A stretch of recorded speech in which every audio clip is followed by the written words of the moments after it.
Hi everyone, welcome to Pace Yourself. I'm Mia Pacey, and today we're going to be talking about the page layouts and the app builder and how to make things dynamically show using custom permissions. So this is our generic contact page with your activity timeline on the right here. We've got related and details. I always don't like how these are set up, so I swap them automatically every single time. But today that's not what we're talking about. I was just triggered. On the right hand side, top corner, setup, we're going to go edit page. Perfect. So this is a Lightning app builder if you've seen it before, but we're going to talk about how to restrict visibility based on a custom permission set. So here our example will be actually this activity timeline. Say for instance, you want to reduce the ability to see this whole tab, or just the chatter tab, or just the component inside the tab. They all have the same functionality to be hidden, and it's over here called Set Component Visibility and Filters. So we're going to go ahead and click Add Filter.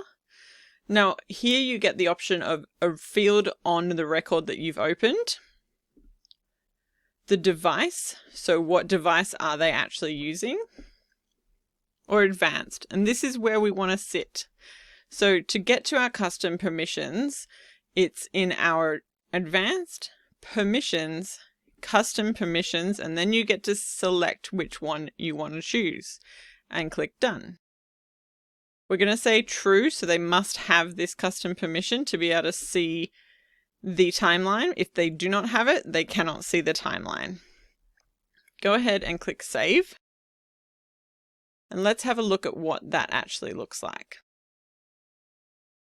So you can see here my user does not have this custom permission and this activity timeline has disappeared entirely. So it's like it's not there at all.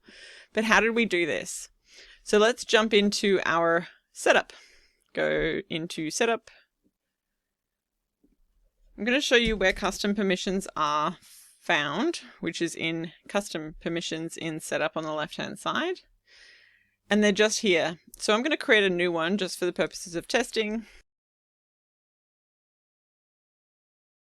So we just created another one called Can See Addresses. This is just an example. But how does someone like a user actually get this as part of their profile for then our page layout to determine whether they're allowed to see it or not? And it's kind of complicated, and I'm not sure why Salesforce does this, but it's actually in both your profile and your permission sets. But as we both or all know, moving forward, using permission sets is the better choice. So here I just need to either add a permission set with this particular custom permission or add it to one that makes sense for that particular purpose. So I've gone ahead and created an example permission set, and this is how we get the custom permission on here. If you scroll down, you get this custom permission section of your app settings. In here, you just go click edit and you find the one that you want to apply. Click save, and then make sure that you've got an assignment. So making sure people can actually have this permission. Clicking myself, next, assign.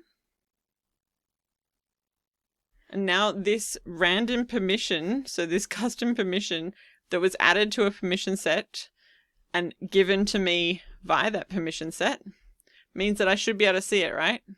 So let's go back to Mr. Arthur, click refresh. The magic has happened in the background. Yay, confetti! I can now see the activity timeline component on this page layout. Now you can do any of this component visibility on any part of the page layout. So for example, remember how I created that one that was just Can See Addresses? So if I upgrade this particular component for dynamic page layouts and scroll down to our mailing address and street address, I can actually choose this accordion section and do the same. I can say advanced, field. In here, remember it's permissions, custom permissions. If you don't see custom permissions, you just see standard, you don't have any yet. So just go and create one, like a test one for you, and then this custom permission will be able to click through. See addresses, click done, has to be true. done. And then because I could do it to each field, but then they would see this random addresses section with no fields. So I chose to do the entire accordion section, and it would be better for your page layout visibility. So clicking save again, heading back to our page. So remember, I'm not assigned those address fields, and you can see I can't see them at all, which is exactly what we wanted it to behave like. I don't know it should be there. I don't know other people can see it. So this is a really convenient way of showing visibility on a dynamic page layout. Thank you for joining us, and look forward to seeing you on the next one.